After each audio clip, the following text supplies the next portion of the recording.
Basi mpenzi mtazamaji, na shukuru Mungu kwa sababu ya wakati huu ambao Bwana ametujalia kuweza kukutana na wewe kwenye runinga yako. Basi nashukuru Mungu kwa sababu najua kwamba atakwenda kuzungumza na maisha yako. Na majina yangu ni Reverend Alex na ninachunga kanisa la ATG Kahawa West. Na ningalitaka nikukaribishe uweze kupata ujumbe huu, na kisha pale baadaye mwisho nitakuwa naweza kuomba na wewe. Inajua kwamba Mungu ametukutanisha ili nipate kuachilia kitu katika maisha yako, uponyaji ambao umeusubiri kwa muda na ukombozi wako ambao umepata kuwa unasubiri. Najua kwamba Mungu atakwenda kuzungumza na wewe, na kisha pale mwisho nitaweza kuzungumza na wewe na neema ya Bwana itapata kuwa juu yako katika jina la Yesu Kristo. Basi ningalitaka niweze kuomba na wewe tukienda kuanza, alafu pale mwisho nitapia kuwa utaona maushuhuda mbalimbali yale Mungu ambao ameweza kufanya katika maisha ya wanadamu wengine, nami najua kwamba yatakuwa sehemu yako kama utapata kuamini. Maana neno la Mungu ni kuamini tu. Kapoamini, Bwana atafanya jambo katika maisha yako. Yale aliyotenda kwa watu wengine atatenda katika maisha yako. Basi karibu na Bwana Mungu apate kukubariki sana. Shukuru Mungu kwa sababu ya wakati huu ambao Bwana ametujalia kuweza kukutana na wewe kwenye runinga yako. Basi nashukuru Mungu kwa sababu najua kwamba atakwenda kuzungumza na maisha yako. Na majina yangu ni Reverend Alex na ninachunga kanisa la ATG Kahawa West. Na ningalitaka nikukaribishe uweze kupata ujumbe huu, na kisha pale baadaye mwisho nitakuwa naweza kuomba na wewe. Inajua kwamba Mungu ametukutanisha ili nipate kuachilia kitu katika maisha yako, uponyaji ambao umeusubiri kwa muda na ukombozi wako ambao umepata kuwa unasubiri. Najua kwamba Mungu atakwenda kuzungumza na wewe, na kisha pale mwisho nitaweza kuzungumza na wewe na neema ya Bwana itapata kuwa juu yako katika jina la Yesu Kristo. Basi ningalitaka niweze kuomba na wewe tukienda kuanza, alafu pale mwisho nitapia kuwa utaona maushuhuda mbalimbali yale Mungu ambao ameweza kufanya katika maisha ya wanadamu wengine, nami najua kwamba yatakuwa sehemu yako kama utapata kuamini. Maana neno la Mungu ni kuamini tu.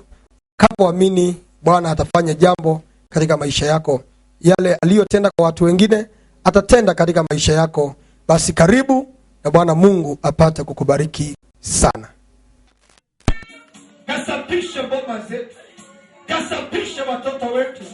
Karamoba aribashika mabazina, rendeba olahoz, bikazo pahaliko shaya, rika kakemozina, rika talibo shendo, rika patagizo, kaidito bazi, gelata yanaku, pelusha amakadeno, rika pokaziba agamoa, lipo koshoka midugohon, rika gando loboshia, rite loze ezabahon, vokaza, rika kiboba, galoti alobai, rita kadilo boshira, rita boshe ebekadura, rika kadalosha ebekengu, kazika baholo kadinamo, riba shaka idula bogan, rika katabo ogendo riaga, lepando lipa izisho, rika eduba aluba higomaz.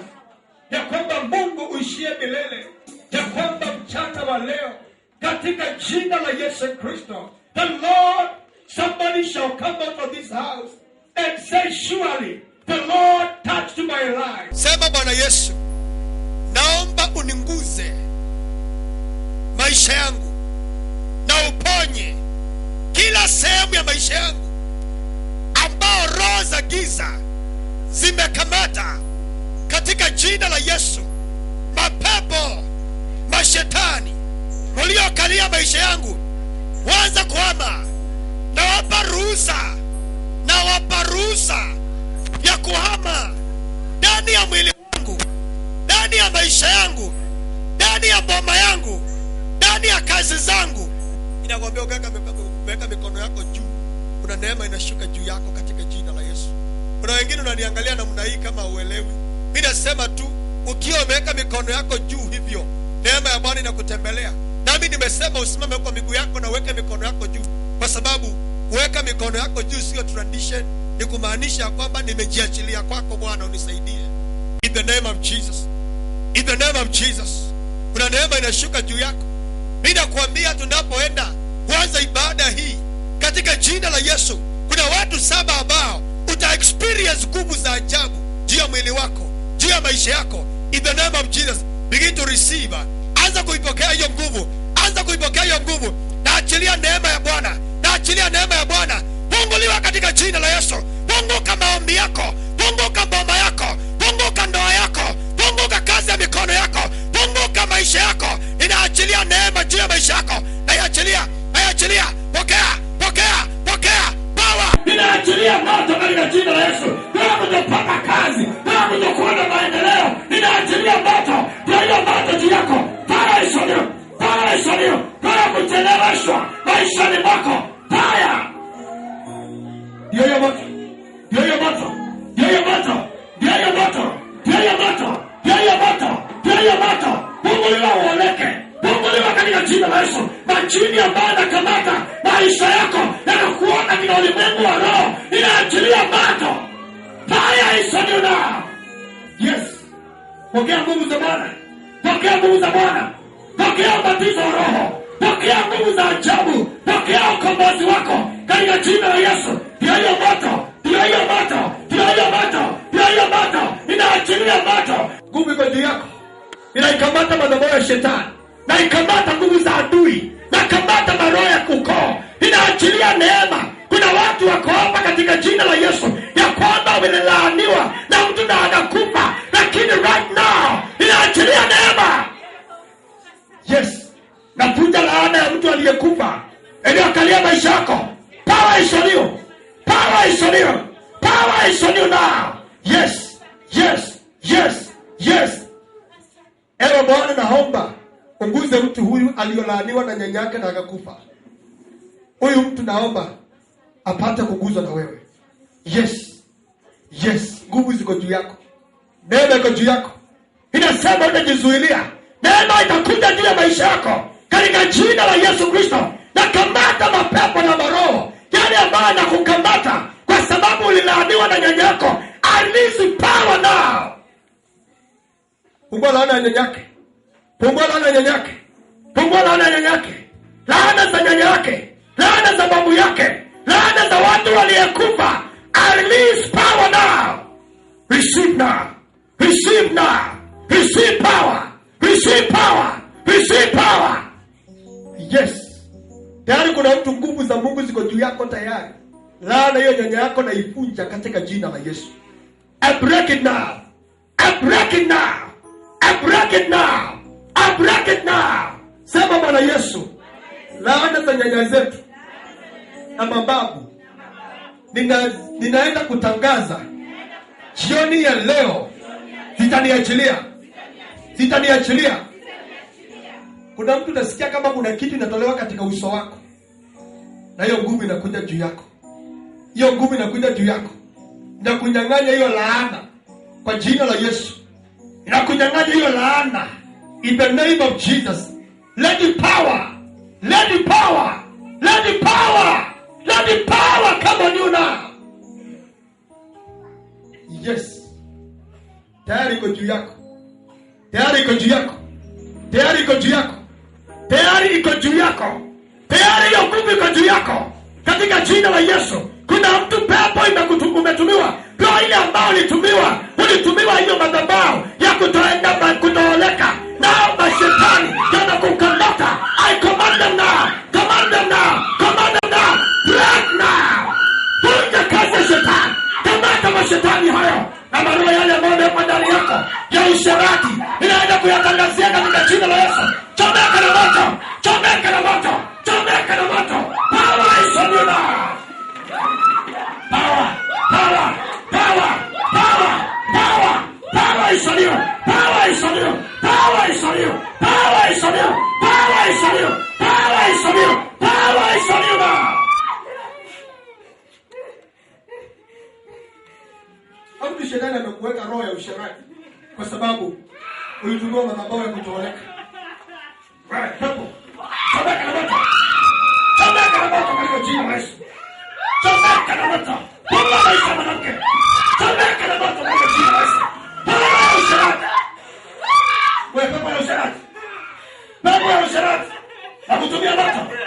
Na kutumia moto. Wapi? Umejificha wapi ndani yako? Umejificha wapi? Umejificha. Umejificha wapi? Wapi? Umejificha wapi? Ndani yake. Wapi? Umejificha wapi? Wapi? Tuma moto. Tuma moto. Tuma moto. Tuma moto. Tuma moto. Tuma moto. Tuma moto. Haraka. Achilia maisha yake. Achilia maisha yake. Achilia maisha yake. Toka pepo ya usharati katika jina la Yesu Kristo. Omba maisha yake. Nasema utoke ndani yake. Toka ndani yake katika jina la Yesu Kristo. Fire of the Holy Ghost. Ewe maji yako. Na kupungua katika jina la Yesu Kristo. In the name of Jesus. In the mighty name of Jesus. The Lord touch your life. The name of Jesus Christ. Kila nguvu za giza zikuachilie milele. The name of Jesus. Fungua maisha ya mwanamke huyu. Na kutumia moto katika jina la Yesu. Fire isaliyo. Fire isaliyo. Fire isaliyo. Fire isaliyo. Na kutumia moto katika jina la Yesu. Fungua huyu haraka. Haraka. Haraka. Haraka nasema tufungue. Fungua kifungo chako. Fungua kifungo chako maishani mwake. Haraka. Kata kamba yako. Kata kamba yako. Kata kamba yako. Kata kamba yako katika jina la Yesu. Kata kamba yako. Kata kamba yako. Fire is on your kingdom. Kata kamba. Kata kamba yako. Kata kamba yako. Hadi sinani vyako. Na maroho za ukoo. Zinaokalia mwanamke huyu. Na zikamata kwa moto. Na zikamata kwa moto. Fire is on you now. Tuma moto. Tuma moto. Tuma moto. Tuma moto. Tuma moto. Fungua maisha yake katika jina la Yesu Kristo. Yesu akuweka huru. The name of Jesus Christ. Fire is on your kingdom. ATG, plundering hell and setting the captives free. Mimi nikikuja hapa nilikuwa naongea na pastor na mwambia, pastor, sijui kama kwangu kutakuwa na amani. But you know one thing, Jehovah Shalom reigns in my house. Amen. Mimi nilikuwa ni mama wa kusumbuka, ndio nilikuwa nafanya kazi, lakini sipati pesa zangu. Yaani napata pesa lakini sijui nimefanya nini nazo. Mpaka mzee ananiuliza, "Shwari, hii kazi unafanya nini kama sioni pesa ambazo unapata?" Sometimes naweka pesa hata kwa handbag, nenda napata hakuna. You know, unaweka kwa handbag unapata hakuna. Naenda bedroom naweka pesa kwa handbag. Maybe nafanya kazi nalipwa daily. So the moment nimelipwa napata niko like 1000 per day. Nikienda kuweka kwa handbag, nikienda kuchukua, maybe nikienda kununua kitu, I just need something, napata hakuna. Ama hata 200 naziweka mahali, sometimes naficha mpaka chini ya kiti. Napata hakuna. Mpaka mzee ananiuliza, "Shwari mama Abi, utakuwa unafanya hii kazi mpaka lini? Utafanya kazi hata sipati pesa mpaka lini?" So one day nikaambia Mungu, nikakuja hapa nikaambia pastor, "I just need your blessings. Shika tu mikono yangu ibariki." Na mikono yangu tu inashika pesa. Inashika pesa. Sio pigia Yesu makofi mazuri. I thank God. Unapata pesa. Zinakaa kwa mkono wangu, at least I've done something. Amen. Amen. It's so embarrassing. The moment unaenda kununua maziwa, unapata mali umeweka pesa hakuna. Na mtoto anataka maziwa. Praise God. It's so shaking. Inatetemesha. Mpaka mzee alikuwa ananiambia na hiyo kazi, kaa kwa nyumba. Be a housewife. Kaa kwa nyumba nitakupea pesa. But inafika mahali hata upati hizo pesa. Zina amenipea zinapotea. Sometimes naenda bank napata zimeisha. Napata bank. Yeah. Naenda kwa ATM, the moment naenda ku withdraw, that is the time niliweka 100k. That was 115k.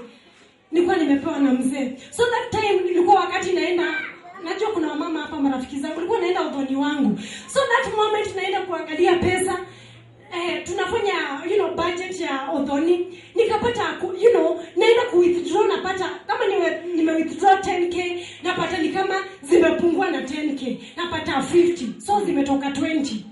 Praise God. So kuna wakati nilikuja nikamwambia pastor, hii mikono, nikampea mikono, nikamwambia pastor, hii mikono nibarikie ishike pesa. And that time sasa hata nikiweka pesa, nilikuwa naweka pesa mpaka kwa M-Shwari, napata hakuna. Kwa M-Shwari. Kwa M-Shwari. And at that time nilibarikiwa, and then nikapigia pastor simu, nikamwambia pastor, nimebarikiwa. Yeye nikamwambia pastor, nimebarikiwa, so I need to say thank you. Nikatumia pastor, the moment naenda kwa M-Shwari, najaribu kutuma zinakataa. Napata kuna delays lakini si delays za ukweli. Naambia pastor ngojea, nataka kushukuru. I just want to thank God because God has blessed me. So the moment naenda kutuma zinakataa. So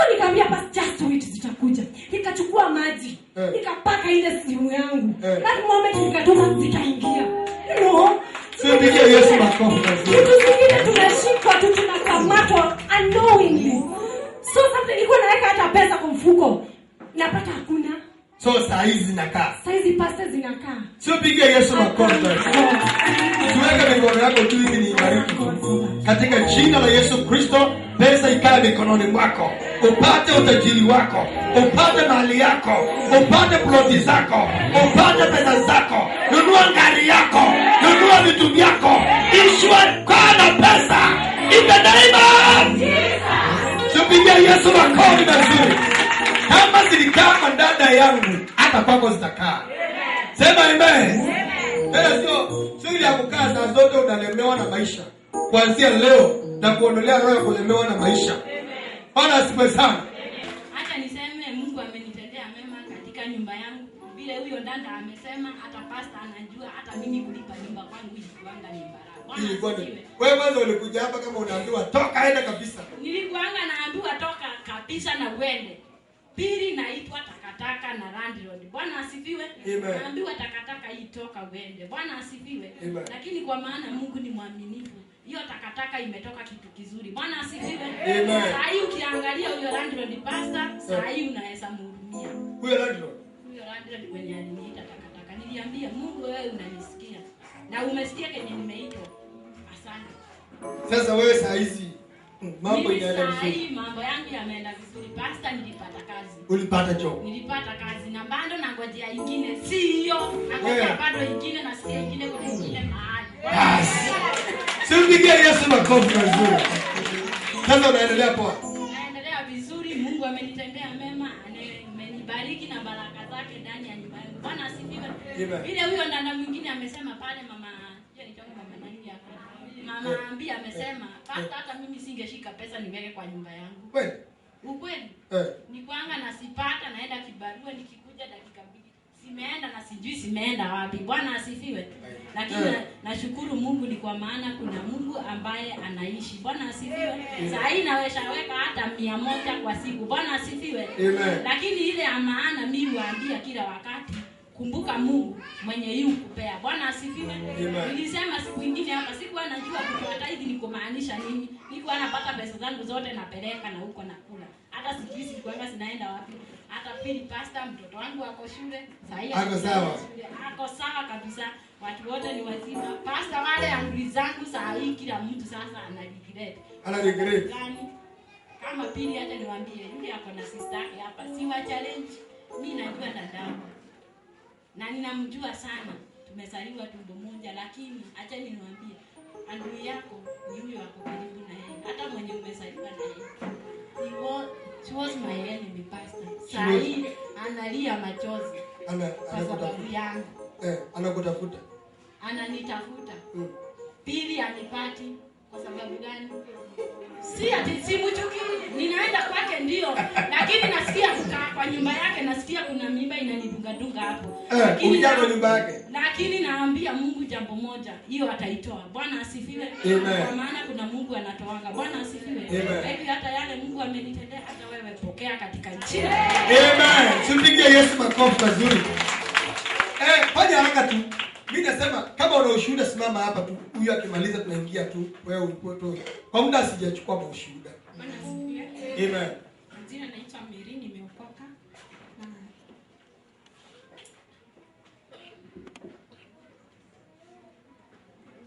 Wacha kwanza ndio. Kuna shida. Najua kulia inakuwa ni uponyaji. Hata siku moja Mungu siku ile atakuinua na ukae chini ukikaza mtu uone ameanza kulia, usiwahi lia. Kwanza kaza macho kabisa umwangalie. Alafu ujifanye wewe unaangalia. Kisha akimaliza kuongea kulia, umwambie endelee. Bwana asifiwe. Kama vile nimewaambia naitwa Mary. Kuja hapa karibu basi. Naona hiyo maua mna maji. Haya, hapo. Nimetoka Murang'a. Niliokoka Msande. Na hapo mbeleni nilikuwa nimeokoka. Alafu nikabackslide. Bwana asifiwe. Amen. Mimi tumezaliwa familia watu 5. Brothers 3 na sisters 2. Bwana asifiwe. Lakini hiyo sister yangu mdogo ako na umri wa miaka 15. Bwana sifiwe. Sistangu alianza mambo nimekuwa nikimwombea kwa muda mrefu. Alipojoin high school akaanza tabia zingine mbaya, anaanza ulevi, navuta bangi. Nikaomba Mungu ampe tu roho ya kukaa ya utulivu. Bwana sifiwe. Sisi tawani ya akiwa form 3 akadrop. Sasa akaolewa. Sasa kuolewa, msichana anakaa kwa bwanake lakini yuko mtulivu. Bwana sifiwe. Mimi nilikuwa naomba tu pasa uombe sistangu sana. Umekuja naye hapa? Yuko hapa. Hata saizi yuko kwake. Anatoka kwa bwanake, anaenda kama kisikia kuna place kuna dance, anatoka anaenda. Alafu tena anarudi kwa bwanake. Bwana kwa dance? Anaenda dance. Yako na mzee mboa. Alafu anarudi. Kwa hiyo ukichelewa ukipitia saa 3 na hujakuja. Mungu amsaidie. Kwanza huyu aweke super glue kabisa. Sasa familia yetu imekuwa ni kama imesabaratika. Juu hata babangu wamezaliwa wako vijana 6. Na kati ya vijana 6 babangu ni yetu wameokoka. Bwana sifiwe. Sasa na wewe umeokoka sasa? Mimi nimeokoka, niliokoka Sunday, nilifika hapa Baptist nikaulizia church nikaambiwa. Sasa nikaambiliwa deliverance nyingine iko na hapa hivi. Sasa kuambiwa mimi nikaenda na nikaokoka. So familia ya babangu naye imekuwa na shida. Kila mtu kama mtu ameolewa, kama ameoa, mke anatoroka ama wasichana wanatoka kwa familia zao wanaenda. Sasa wengine hata wameenda, kuna vijana 2 wameenda. Wanasema wanapiganga simu, wanatupigia simu, wanatuambia mimi msiniongoje. Muongojea tu kukuja na sanduku na hawatakufa. Kunizika. Hawatakufa. Kwanza mimi nawahamishia hiyo pepo ya mauti katika hiyo bomba katika jina la Yesu. Naomba mnisaidie tu kuombea familia yetu. Ni kwa sababu tunyoshe mkono tuombee hii familia, si ndio? Baba, katika jina la Yesu Kristo naombea hii familia. Napunja madhabahu ya mauti katika jina la Yesu Kristo. Katika kamba za mauti inakuamuru kwa jina la Yesu Kristo, loose this family. Achilia uwezo. Nafungua ndugu zake, nafungua dada zao, madhabahu ya premature death. Come out of this family. Loose them now. Haraka, ondoka, ondoka. Fungua mama yao katika jina la Yesu Kristo. I release the anointing now upon their lives. In Jesus' name. Amen. Hiyo familia tumeiweka huru. Sema amen. Amen. Kali wewe tuambie majina yako kamili. Bwana Yesu asifiwe. Amen. Amen. Mnapendeza. Amen. Amen. Tujipigie makofi kwa hayo. Amen. Naitwa Jedida. Mama Wanda. Mama Feva. Bwana asifiwe. Na mama huyo mwingine. Wako hapa wote. Amen. Asante. Nataka nishukuru. Niko na ushuhuda. Last week kuna rafiki yangu sana na kasimi yangu. Tumesoma na yeye. Tulitoka class 1 na yeye, tukafika class 8 na yeye. Tukaenda secondary na tukamaliza. Bwana asifiwe.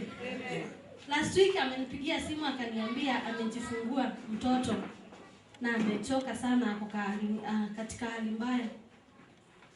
Nilikuwa naambia pastor watoto wanatokanga hata ajui hiyo nini. Najua mama mnaelewa. Nilishangaa sana kusikia wanachoka na wasafiri. Bwana asifiwe. Akaniambia tu ombea mtoto wangu ametoka, kuna daktari hata sijui kama atarudi. Nikamwambia tuamini na tuombe. Nikaelekeza mikono yangu mahali najua alikuwa hospitali. Nikaomba na nikasema watoke tu saa hiyo. Bwana asifiwe sana. Amen. Asubuhi yake nikapiga simu, nikakosa kumpata. Usiku ikafika nikawa na wasiwasi kwa sababu siku anajua wako hali gani. Hiyo siku nyingine ndio akanipigia simu akaniambia walitoka tu hiyo siku wakaenda nyumbani na wako sawa. Bwana asifiwe. Nashukuru kwa sababu Mungu ni wema na angekubali maisha ya huyo mtoto iende. Bwana asifiwe sana. Amen. Kuna ushuhuda mwingine. Hiyo ni ya kitambo lakini nataka niitoe sababu nimesukuma kuitoa. Bwana Yesu asifiwe. Amen. Niko na sisters 3 na mabrothers 5. Na sote tulikuwa kuna roho ilikuwa imetuandama tusioleke. Wewe silikuwa nimekuoa. Na Yesu asifiwe. Wewe ulikuwa umeshakuja hiyo, lakini sawa. Sasa Sawa, endelea. mimi ndiye mdogo kwa hiyo boma. Sasa nilikuja nikaokoka na nikajua ya kwamba kuna roho inatuandama. Nikakuja nikaomba. Sikuwa najua kama tunaandamwa sote. Niliona kama ni mimi peke yangu. Sababu niliona nimefikisha miaka 28 na nilikuwa naona tu mtu ananiandama, lakini sikuwa najua kama ni ukweli. Sasa nikakuja nikaomba, nikajifungua kwa hiyo roho. Mimi nikaoleka. Vile nilioleka hao wengine wakabaki. Sasa walikuanga kinyume na mimi vile nilikuwa nimeokoka. Mpaka hata mama yangu mwenyewe alikuwa ananitupa nje usiku na lala nje. Sasa vile waliona naendelea vizuri, wakaanza kunipigia simu niombee sijui nini. Mimi nikaendelea kuwaombea. Sister yangu mmoja akaoleka. Kabaki mmoja yule first born. Sasa akaendelea kuniambia nimuombee. Nikamuombea. Siku moja nikaona hapana. Nikachukua maji na mafuta nikampelekea. Siku ile tu nilimpelekea hiyo maji. Alimaliza siku 3, bwanake akamkujia. Sasa nilikuwa nataka kushukuru sababu Mungu anatenda na mahali amenitoa ni mbali. Na nasemanga kama Mungu ameonekana kwetu, hata kwako ataonekana. Asifiwe sana. Mamangu alikuwa mtu wa kwenda kwa waganga. Yaani alikuwa mtu wa kuleta waganga tu kwa nyumba. Lakini Mungu ametenda. Saa hii anajua hata ingawa hajaokoka, lakini anajua kuna Mungu anaishi. Bwana asifiwe sana. Mbarikiwe sana. Kwa Bwana awape neema. ATG, plundering hell and setting the captives free. Mahali watu wameweza kuabudu mashetani, huwa inaleta laana katika maisha. Hiyo ni zaidi ya miaka 300 na kitu. Na unapata kwamba familia inakaa katika hali mbaya.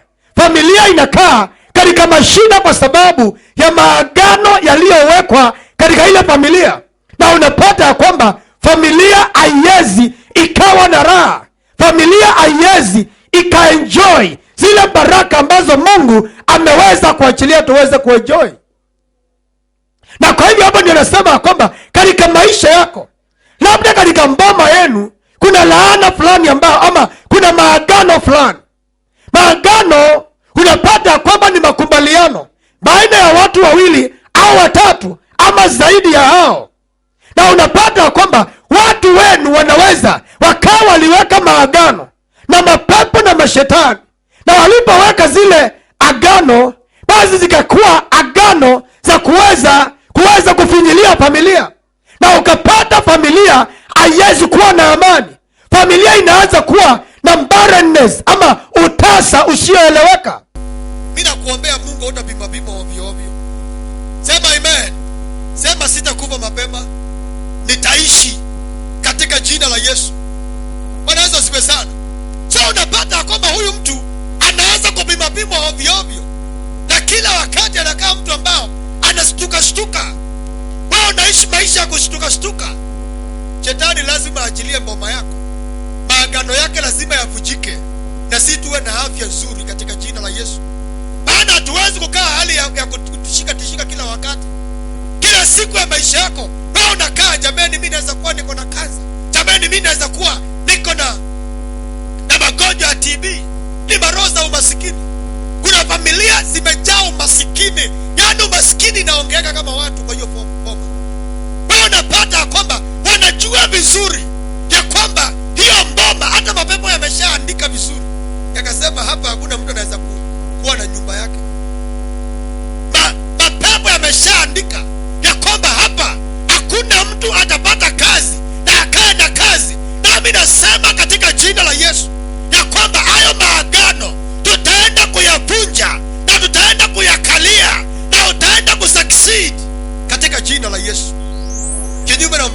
shetani. Bwana asifiwe sana. So kuna satanic covenants zingine zimefunga wasichana wa mboma, na unapata ile mboma kabisa watu wanajua kama vile mke wangu amesema. Wewe unapata kwamba katika mboma unapata kwamba hii mboma hayolaki mtu, na mapepo imeshatangaza kwamba hapa hakuna mtu ataoleka. Na si unaona mwingine anaenda kuonyesha kwa wazazi vizuri, anasema kwamba huyu ndiye mchumba wangu, huyu ndiye mtu tumepanga vizuri tuoane. Mkitoka huko mkirudi unapiga simu mteja hapatikani, na hivyo hii story inaisha hivyo. Na unapata kwamba hii ni mboma ambao imeshawekewa maagano ya kuhakikisha kwamba hakuna mtu atakayeoleka hapa. Na mimi nasema leo, wewe kama ni mzazi na shetani amesema hakuna mtu ataoleka, yeye ni muongo. Sema amen. Sema shetani ni muongo. Watoto wangu wataoleka katika jina la Yesu. So unapata kwamba katika ile mboma Mungu anasema kwamba hapana yeyote atakaye kosa mwenzake. Lakini ile familia inakaa familia ambao ni familia ambao haiwezi kuoleka mtu, na akioleka lazima wanahakikisha huyo atarudi. Unaona kuna watu ambao hata leo hii katika maisha yenu na katika mboma ya mama yako, watu wameshajua ya kwamba wasichana wa hii mboma hata wakioleka hawawezi kukaa na mtu. Na kuna watu hata kabisa unajua ya kwamba naoleka, lakini mimi nikishaoleka nitarudi tu. Mimi nakwambia wewe hutakuwa mtu wa kuzalia watu watoto. Wewe umekuwa ni kama kibeta yao, ati wewe kazi yako ni kubebea wanaume watoto. Washindwe katika jina la Yesu. Sema amen. Yaani watu wameshajua ya kwamba hii mboma haiwezi karudi, haiwezi. Huyu msichana wa hii mboma hata ukioa, wewe hapana shida ukibembeleza yeye, hawezi kukaa hata ukimfanyia nini. Na unapata ni mboma zima, ni watu wenu, watu wote wa ukoo wenu wanajulikana ya kwamba hakuna mtu wa kuoleka. Maana kuna maangano, kuna covenant ambayo inafanya kazi hapo. Maana nimesema kwamba maangano ni makubaliano baada ya watu wawili. Unapata kwamba familia imeshauzwa kwa utumwa wa kutooleka, imeshauzwa, imewekewa maagano hapa, hakuna mmoja atakao succeed. Na mimi nasema kwamba maagano gani inafanya kazi? Maana wengine kuna maagano ya kutoendelea katika chochote. Hata ukifanya nini, hata ufanye bidii. Mimi nimekuambia kwamba bidii yako sio kufanikiwa kwako. Kuna watu ambao nimesema kwamba kama ufanishi ungekuwa unatokana na bidii yako, mtu wa mjengo angekuwa mbele sana. Bwana Yesu asifiwe sana. Yaani huyu mtu anafanya kazi kama siafu. Wanaona siafu vile anapita nanga na mna hii moja inaingia ingine inatoka zote, yani hiyo bidii kama siafu. Yaani unapata kwamba usiku na mchana siafu akiamua kujenga nyumba yake anaijenganga 24/7. Hakuna siku anapumzika, ni kuingia kutoka. Lakini unapata kwamba licha ya bidii yako hakuna kitu kinaingia, kwa sababu kuna maagano yanayofanya kazi. Nami nasema siku ya leo kwa jina la Yesu Kristo, wewe ukiamini Mungu na uamini mtumishi wake na kuambia kwamba inawezekana hiyo maagano ikavunjwa, Mungu anakupatia mwanzo mpya, atakupa mboma yenye amani na yenye kufanikiwa. Bwana Yesu asifiwe sana. Bwana Yesu asifiwe sana. Na shetani ameshaandika. Maana nimesema kwamba unaona kama rais wa nchi bila huwa anaweza kuingia makubaliano na nchi fulani ama achukue mkopo kwa niaba ya nchi yake, anaweza akaandika record zote ni recorded na filed, zikawekwa kwenye file. Hata huyo rais hata akiondoka mamlakani na amue kutoka aende akaishi nchi nyingine, makubaliano yalikuweko ya kwamba wenye nchi ama wananchi, wengi si wenye nchi, wengi ni wananchi, Wanaweza zimesana. Na mimi nataka Mungu akubariki ukuwe mwenye inchi. Sema amen. Sema amen. Sema nitakuwa mwenye inchi. Sio mwananchi. Unajua mwananchi, wananchi sio wenye inchi. Unaona siku hizi, unaona unaweka sticker najivunia kuwa Mkenya. Na una kitu. Kuna wana Kenya. Na mimi nakuombea Mungu akusaidie uwe mwana Kenya. Wanaweza zimesana. Yaani ukuwe mwananchi. So unapata kwamba katika maisha yako wewe kama mwananchi, hata kama huyu rais ataoma na aseme ya kwamba amebadilisha citizenship, ile mandeni ilikuwa imechukuliwa na Kibaki, hata sasa utailipa hata kama Kibaki si rais. Wanaweza zimesana. Yale yaliyochukuliwa hata wakati wa Nyayo era bado unailipa saa hizi, kwa sababu wewe makubaliano yalikuwa wewe ndio utalipa, sio rais. Wanaweza zimesana. Na kuna watu ambao leo wazazi wako waliingia katika maagano ya mapepo na wakakuacha ukigaagaa kwenye hali ya mashetani, hali ya kusumbuliwa, hali ya umasikini, hali ya utasa na kutooleka, kwa sababu aliweka maagano na mapepo. Na jioni ya leo kuna Mungu atakusaidia. Sema amen. Sema Bwana nisaidie. Bwana asifiwe sana. Na hapo sasa unapata kwamba katika maisha yako wewe unakaa mtu wa kulipa madeni ya watu wengine. Maana maandiko yanasema kwamba Mungu uwapitia, uwatembelea hata wote wenye kufanya makosa haya. Mungu anasema kwamba huwatembelea hadi kizazi cha 4. So unapata kwamba wewe unakuja kwa sababu nayo wale mapepo ambao yamekuweka maagano na baba yako au babu yako na nyanya yako, hawataki mtoke ndani ya utumwa. Wanakuja wanakukosesha tena, unaingia. Unajua kuna watu walipelekwa kwa waganga na wazazi wao ama nyanya yao ama babu yao, na sasa hata wakati wao wameshaanjipeleka. Wewe unaona haji sasa? Hiyo ni angano ingine, unakuja unaweka ingine. Wewe ulikuwa unapata kwamba wewe unalipa dhambi ya babu yako, kisha baadaye sasa umeingizwa na mama yako, baadaye umejiingiza na wewe. Unaona hiyo sasa hiyo inamaanisha ni miaka 600 ya utumwa. Yesu akusaidia katika jina la Yesu. Bwana asifiwe sana. Wewe unaona kwamba ukisha katakaro na waganga wakati ambapo unaona wanakimbianga haraka, ukifika kwao kitu ya kwanza inakuanga kukukata.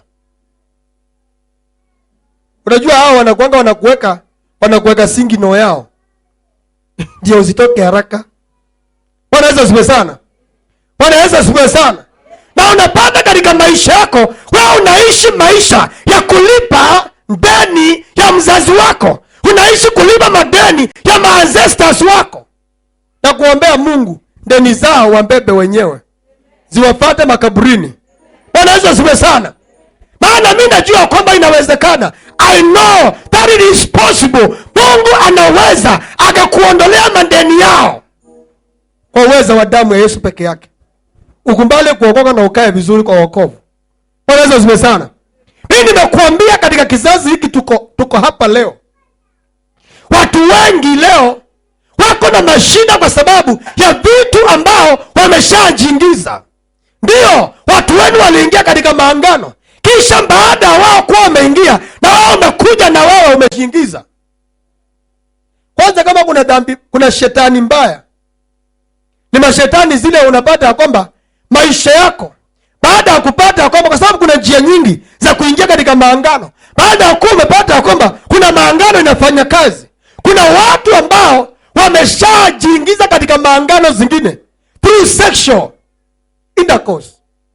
Kwanza kuna watu wengi sasa shetani anafurahiaka kwa sababu wao wamejiingiza huko kwa sababu ya kupitia ukahaba mwingine unjui ilitoka wapi, na hakuna mtu anakulipa kitu. Kwanza hakuja kwako, anakufanyisha vituko, anakuacha. Na unajua hivyo, mimi nasemanga hakuna dhambi baya kama dhambi ya usherati.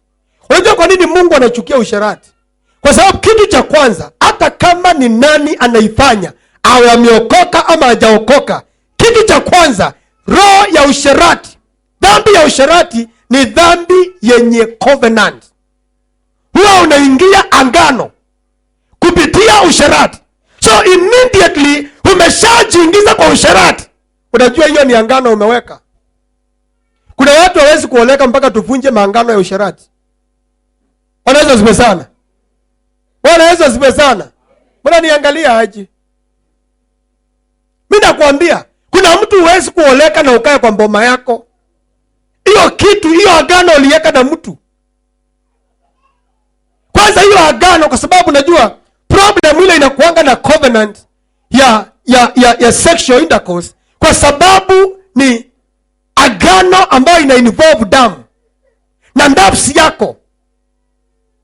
Na mimi nasemanga kwamba sio kila mtu ambao unamuona katika maisha yako, umama unamuona anakuambia anataka kuoa, unamuingiza katika maisha yako. Wanaweza usiwe sana. Kuna watu wamebeba laana za ngunia nyingi sana. Wanaweza sana. And immediately you involve yourself. Wakati ambapo unajiingizana na wao, unakuachia laana zao. Maana unajua Biblia inasema kwamba afanyaye, wanaweza usiwe sana. Wanaweza usiwe sana.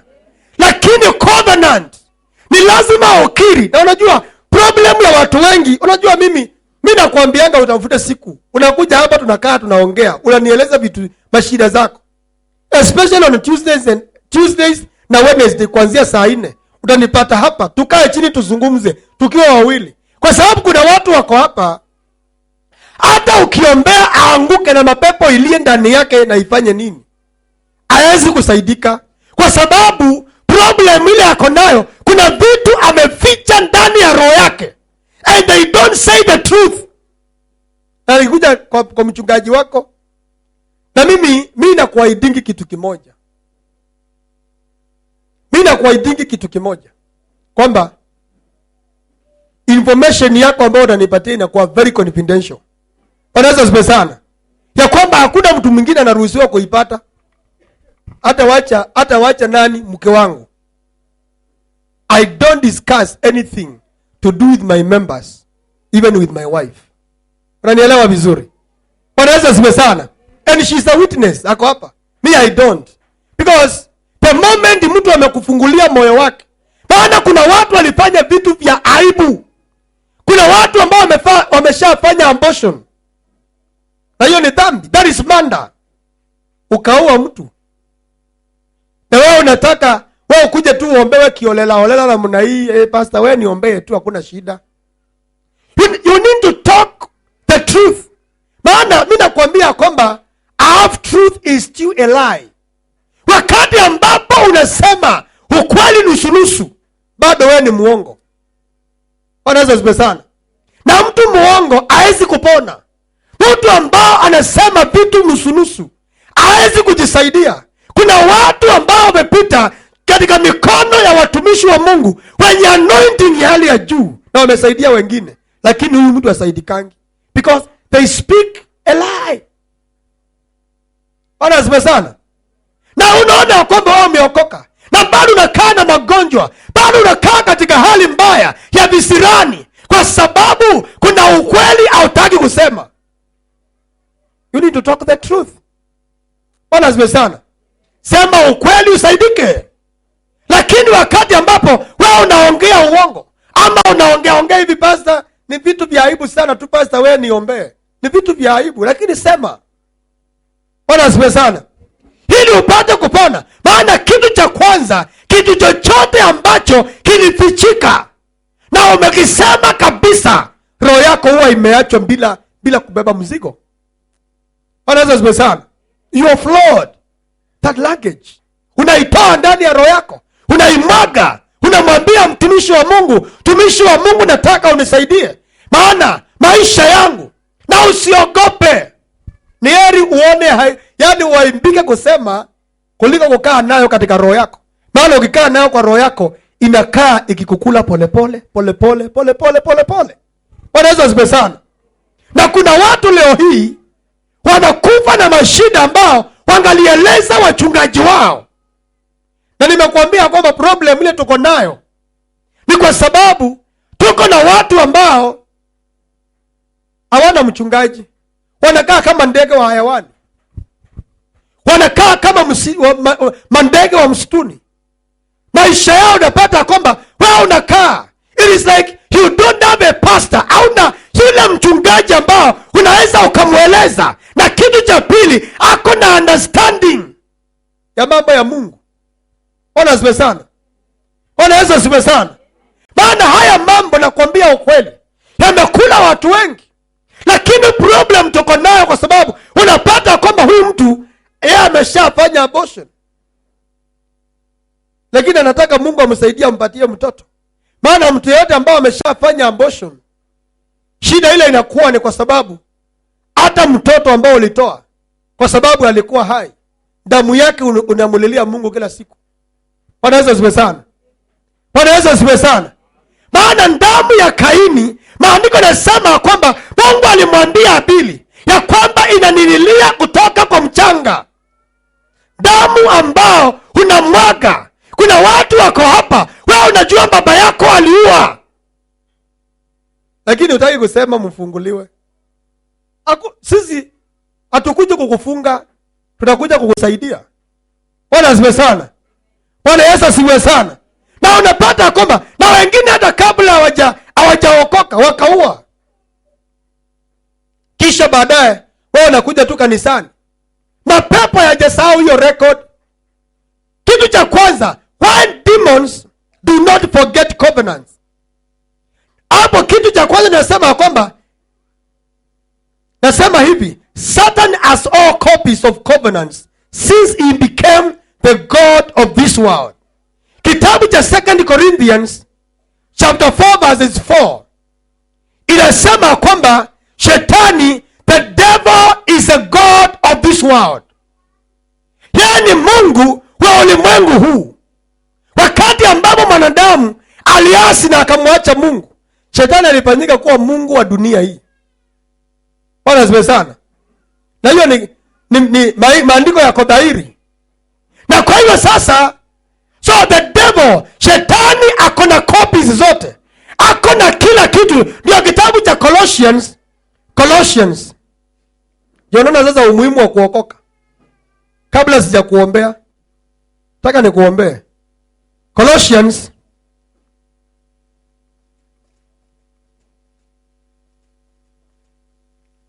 kitabu cha Colossians, maandiko yako dhahiri kabisa. Colossians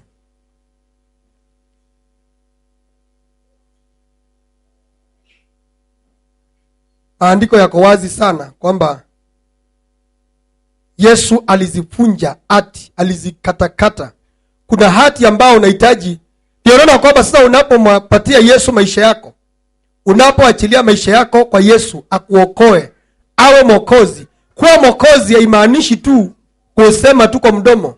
Inamaanisha kwamba Yesu akuwe mtawala, atawale maisha yako, akuelekeze kuweza kufanya yale mambo ambao in the book of Colossians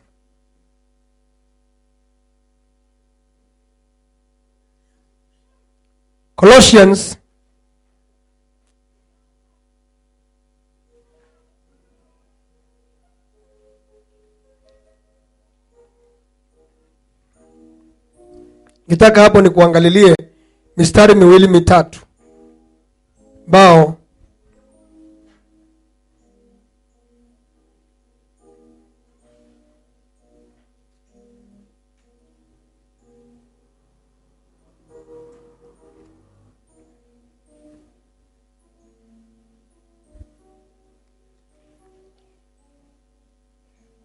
Colossians chapter 2 verses 14 inasema, blotting out the handwriting of ordinances that was against us, which was contrary to us, and took it out of the way, nailing it to his cross.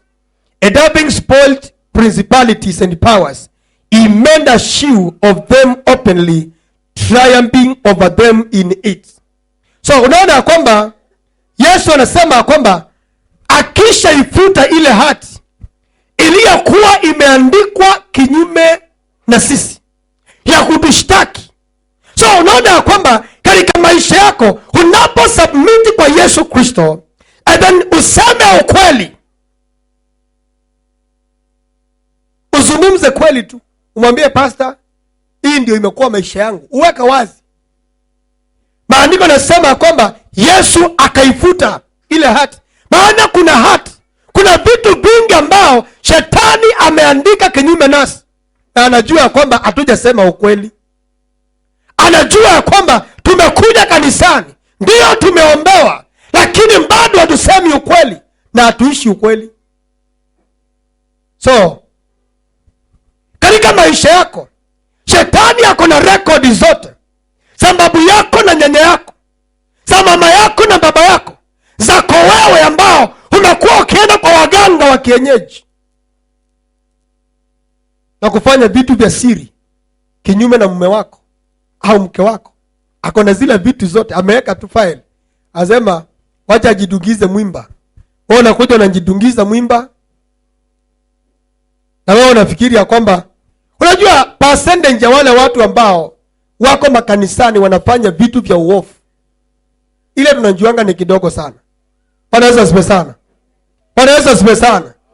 Wao utaona kwamba mtu anapata mimba na kwa sababu huyu ni msichana ambao anaimba kanisani ama ni mwanakwaya, anasema hii nitafagia, itazaa siku nyingine. Na imagine hapo hapo unangojea mtu akuje mwaminifu wa kuoe. It will be very hard.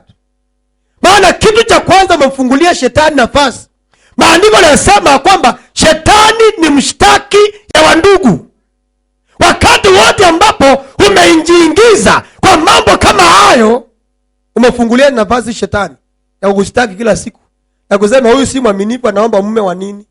Huyu si mwaminifu, ataoa na nani? Atakuoa. Itakuwa ngumu na utang'ang'ana.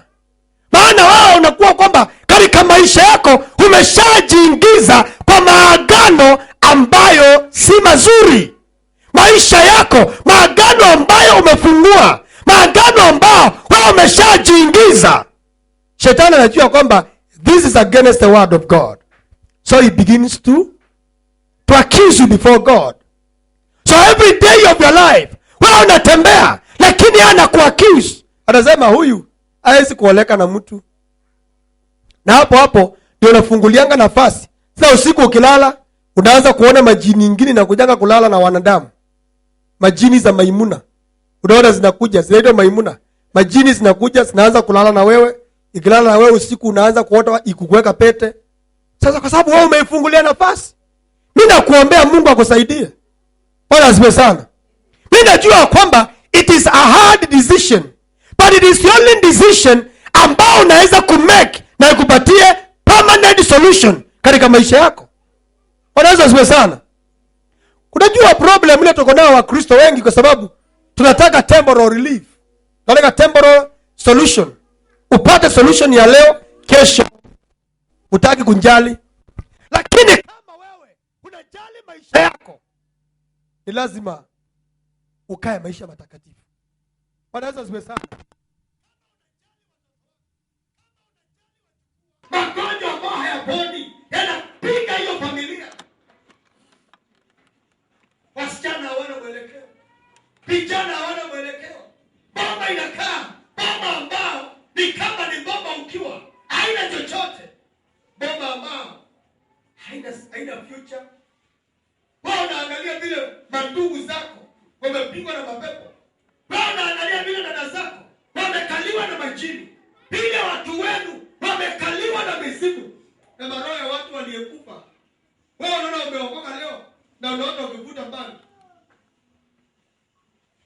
kwa sababu ya maroho zile babu yako waliacha huko na mama yako na baba yako.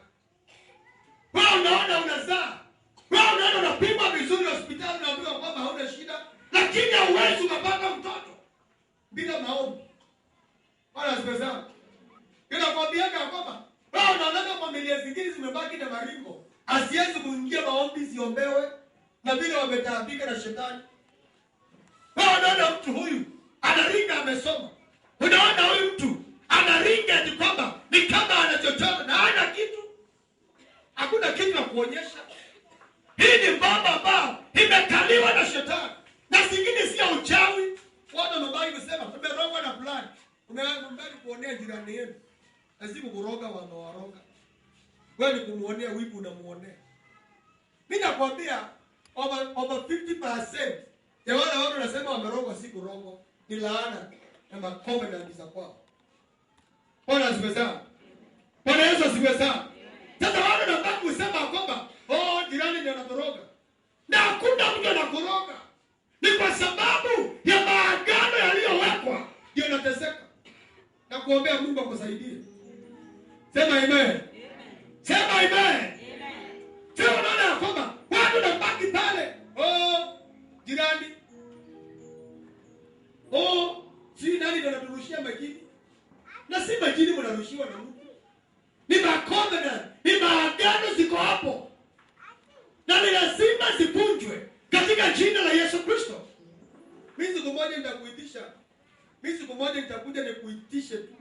Nikuitishe tu mchanga ya kweli tukuje tukalie hiyo macovenant. Bwana asifiwe sana. Baada vingine vimewekwa pale. Watu walipewa vitu na mashetani. Wanakuja kuenda katika mboga. Wengine wakazika hata mtu yuko hai. Wengine wakazika mbuzi, wengine wakazika ng'ombe ikiwa hai. Wengine wakazika hata mtoto amezaliwa tu wakazika. Waweke angano na shetani. Na basi imebaki pale kuwa signal. Na katika ile mboma unakaa ukisema kwamba fulani ndio anatoroka. Kumbe amrogi na yeyote. Kumbe nyinyi ni maagano inawasumbua. Bwana asifiwe sana. Sema Bwana Yesu. Sema Bwana Yesu. Naomba jioni ya leo ukafungua macho yangu nikapata kuona kile kinanisumbua katika jina la Yesu. Kwa jina la Yesu, yale maroho yanayotusumbua, yale maagano yanayotusumbua jioni ya leo, kwa mamlaka ya Yesu yakapata kubujika, yakapata kubujika kwa jina la Yesu Kristo. Wanaweza kusema bado unapata kwamba katika bomba wanapata kusema tunarogwa. Tembeni maisha. Tembeni fulani anatuendea kwa waganga. Wewe mkiona amefunga tu safari, ametoka huyu alikuwa kwa waganga. Kumbe ni maagano imewafunga. Kumbe jinji hamjui maagano imewafunga. Bwana asifiwe sana. Bwana Yesu asifiwe sana. Ningalitaka niangalie mistari mbili kabla sijaenda kufunga na kuweza kukuombea. I would like to pray for you. Mimi nasikia leo kukuombea. Na neema hiyo iko tu ya kukuombea na kukusaidia. Bwana Yesu asifiwe sana. Kwenye kitabu cha 2 Samuel chapter 21. Samueli wa pili 21 mstari wa kwanza. Kabla sija kuombea. Leo naona kwamba tumechelewa kidogo. Samueli wa pili 21 mstari wa kwanza nasema, then there was a famine in the days of David 3 years, year after year. And David inquired of the Lord, and the Lord answered, it is for Saul and for his bloody house, because he slew the Gibeonites. Now, ukiangalia hiyo mstari, kuna jamaa mmoja ambao alikuwa anaitwa Sauli. Sauli alikuwa ni mfalme wa Israeli kabla ya Daudi. Daudi ndio Sauli ndio alimtangulia Daudi. Na wakati ambapo Sauli alikuwa hai kama mfalme wa Israeli, akaua kabila moja ilikuwa inaitwa Wagibeoni. Na wakati ambapo aliwaua, Mungu akakasirika kwa sababu ya hiyo damu iliyomwagwa. Basi nyakati za Daudi, maandiko yanasema kwamba kukaanza kuwa na kiangazi, kukaanza kuwa na njaa. Wakati kukawa na njaa, maandiko yanasema kwamba basi Daudi akaenda kumulilia Mungu. Akamuuliza Mungu, kwa nini tuko na njaa na sisi ni uzao mteule? Tunaweza kusema kwamba walikuwa wameokoka, ni wapendwa wa siku hizo. Sasa Daudi alipomulilia Mungu, Mungu akamwambia kwamba hii. Basi mpenzi mtazamaji wangu, najua kwamba umebarikiwa sana na ujumbe ambao umeupokea kwenye runinga yako. Basi ningetaka niweze kuomba na wewe ambao uko kitandani mwako, umelala, umengojeka, ama uko na jambo fulani, kuna mahitaji katika moyo wako ambao umetamani Mungu apate kukutembelea na apate kufanya jambo jipya katika maisha yako. Ningetaka nikuombee, na najua kwamba Mungu atanyosha mkono wake na atapata kukusaidia. Baba, katika jina la Yesu Kristo nakushukuru kwa sababu ya mtazamaji.